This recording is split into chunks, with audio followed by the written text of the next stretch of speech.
Hello everyone, I'm Dr. Prajakta Latkar, consultant in the Department of Anesthesia and Pain Management at Sir H. and Reliance Foundation Hospital. I head the Department of Anesthesia and Pain Management for minimal access surgeries. Minimal access surgery refers to the surgical techniques that involve smaller incisions compared to the traditional open surgery. This approach reduces trauma to the body, leading to less pain, shorter recovery times, and fewer complications. Surgeons utilize specialized instruments, cameras, and sometimes robotic assistants to perform the procedures through tiny incisions, which are typically less than an inch long. In our hospital, we provide anesthesia services to multiple minimal access surgeries, which include laparoscopic surgery, wherein a laparoscope is inserted through small incisions to visualize and operate; robotic surgeries, which involves robotic arms controlled by the surgeon from a console, allowing for enhanced precision and control during the procedure; endoscopic surgery, which utilizes an endoscope which can be inserted through the natural body openings, enabling surgeries without any external incisions; arthroscopic surgery, which focuses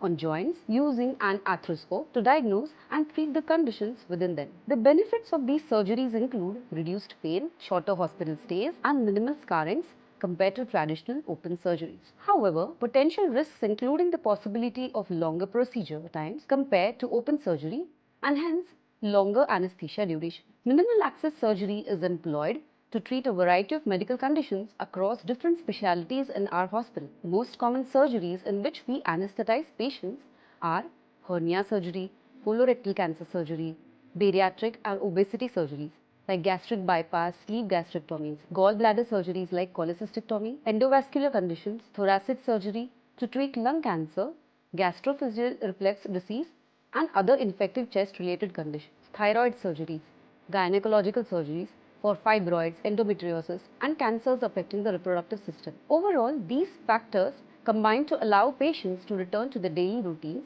much sooner than they would after traditional surgical methods. Considering the anesthesia management, we have patients varying from all age groups, including pediatric to geriatric, sometimes even pregnant patients for emergency surgery. In our specialty, the patient care starts almost a week before the actual day of major surgery. We ask the patient to visit the pre-anesthesia checkup OPD for optimizing of various medical problems the patient might be having, following up with the blood investigations and other investigations like X-ray, ECG, and if necessary, 2D echo or stress test as per the patient fitness. Patients are re-evaluated in the ward after admission in the hospital prior to the surgery, and final fitness for anesthesia is given. Patient is asked to be fasting for 6 hours prior to the surgery. We might allow clear liquids up to 2 hours depending on the nature of the surgery. Blood grouping cross-matching might be done depending on the type of the surgery to be performed. A written informed valid consent for anesthesia mentioning the mode of anesthesia is taken with validity of 24 hours prior to the surgery. The consent is usually taken when the anesthesiologist visits for the final pre-anesthesia checkup and explains the patient and relatives about the mode of anesthesia. On the day of surgery, the patient is brought to the pre-operative area half an hour prior to the surgery.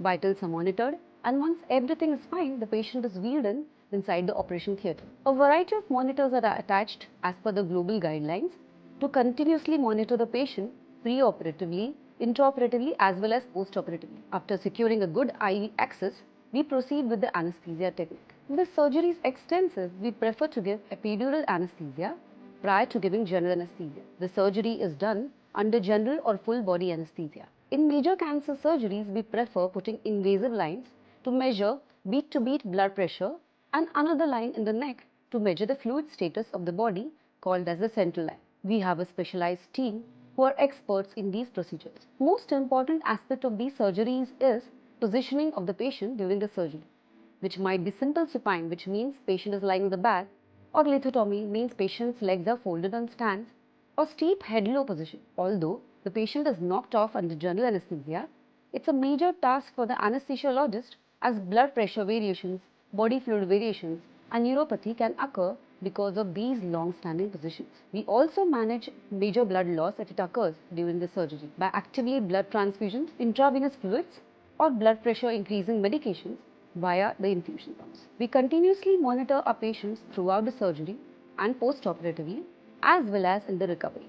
Pain management is done either by giving single shot USG guided tab block, that is transversus abdominis plane block, or continuous epidural infusion via pumps or patient-controlled analgesia with multimodal painkillers. Patient is shifted to the PACU or the ICU depending upon the nature of the surgery. We follow up with our patients in regards to pain management and recovery till the patient is discharged from the hospital.